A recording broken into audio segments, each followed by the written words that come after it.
Dahulu kala, berdirilah dua kerajaan besar di wilayah Jawa Timur, yaitu Kerajaan Jenggala dan Kerajaan Kediri.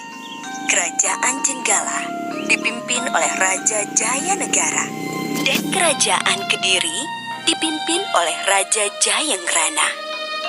Untuk mempersatukan kedua kerajaan dan menghindari peperangan, maka dijalinlah sebuah ikatan pernikahan antara Panji Asmarabangun, putra Raja Jenggala, dengan Dewi Sekartaji, putri Raja Kediri.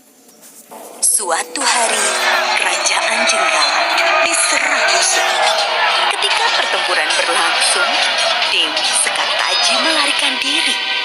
Dia menyamar sebagai gadis desa dan tinggal dengan seorang janda dengan 3 orang putrinya, yaitu Klenting Abang, Klenting Ijo, dan Klenting Biru.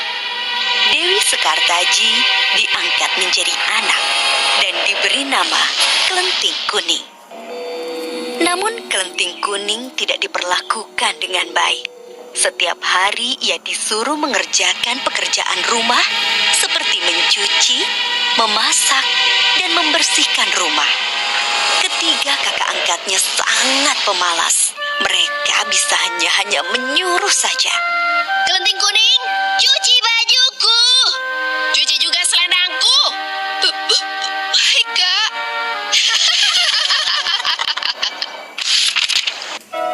Kerajaan Jenggala telah kembali aman. Panji Asmarabangun telah berhasil mengalahkan musuhnya yang menyerangnya. Tetapi ia sedih karena Dewi Sekartaji telah meninggalkan istana. Ia pun bertekad untuk mencarinya. Ia mengerahkan para pengawal untuk mencari keberadaan Dewi Sekartaji. Selang beberapa waktu, seorang pengawal mengabarkan ia bertemu seorang gadis yang mirip dengan Dewi Sekartaji di sebuah desa. Panji Asmarabangun berangkat ke desa Dadapan. Desa itu berseberangan dengan desa di mana Klenting Kuning tinggal. Ia tinggal di rumah Mbok Randa. Ia menjadi anak angkat Mbok Randa dan menyamar sebagai ande-ande lumut yang sedang mencari jodoh. Berita tentang ande-ande lumut mencari jodoh segera tersebar. Klenting Abang, Klenting Ijo, dan Klenting Biru berdandan secantik-cantiknya untuk melamar ande-ande lumut. Tak lupa mereka memakai perhiasan dan pakaian yang bagus. Klenting Kuning, kamu tidak usah ikut melamar. Kamu di rumah saja. Pergilah ke sungai dan cuci semua pakaian kotor itu. Perintah Klenting Biru. Mereka pun segera berangkat. Klenting Kuning segera pergi ke sungai untuk mencuci. Tiba-tiba, datanglah seekor burung bangau dan memberinya sebuah cambuk. Pergilah melamar ande-ande lumut agar kamu dapat bertemu dengan Panji Asmarabangun. Dan bawalah cambuk ini, kata sang bangau. Klenting Kuning pun bergegas pergi ke desa Dadapan. Sementara itu, ibu dan ketiga kakak angkatnya sudah sampai di tepi sungai. Mereka bingung, tak ada satupun perahu yang tampak. Jembatan juga tak ada. Lalu, bagaimana mereka menyeberang? Sungai itu sangat luas, dalam, dan deras arusnya. Tiba-tiba, muncul seekor kepiting raksasa bernama Yuyu Kakang. Kepiting itu menawarkan diri untuk membantu menyeberangi sungai. Dengan syarat, mereka harus mencium Yuyu Kakang. Mereka menyanggupi persyaratan itu. Satu persatu, mereka naik ke punggung Yuyu Kakang untuk menyeberangi sungai. Beberapa saat kemudian, sampailah Klenting Kuning di tepi sungai. Ia pun bertemu dengan Yuyu Kakang.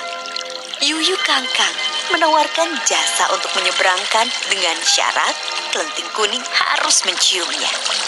Klenting Kuning menolak syarat itu. Ia memaksa Yuyu Kakang untuk memberangkatkannya. Tanpa syarat itu, Yuyu Kakang tidak mau menyeberangkannya. Kesabaran Klenting Kuning sudah habis. Ia mengeluarkan cambuk dan memukulkannya ke sungai. Seketika surut. Yuyu Kangkang ketakutan. Akhirnya ia mau membantu Kelenting Kuning menyeberangi sungai. Kelenting Kuning segera naik ke punggung Yuyu Kangkang. Dan sampailah ia ke seberang sungai. Ibu dan ketiga kakak angkatnya lebih dulu sampai di rumah Mbok Randa. Secara bergantian, Kelenting Abang, Kelenting Ijo, dan Kelenting Biru menunjukkan kecantikannya pada ande-ande lumut. Tetapi tak satu pun dari mereka yang terpilih. Mereka telah mencium Yuyu Kangkang. Beberapa saat kemudian, tibalah Kelenting Kuning di rumah Mbok Randa. Ande-ande lumut memilih Kelenting Kuning sebagai istrinya. Karena dia tahu bahwa Kelenting Kuning adalah Dewi Sekartaji. Dan dialah satu-satunya wanita yang tidak mencium Yuyu Kangkang. Ande-ande lumut membongkar penyamarannya. Diceritakannya bahwa dirinya adalah Panji Asmara Bangun. Akhirnya Panji Asmara Bangun dan Dewi Sekartaji telah berkumpul kembali. Mereka mengajak Mbok Randa untuk tinggal di istana sebagai ucapan terima kasih. Mereka pun hidup bahagia.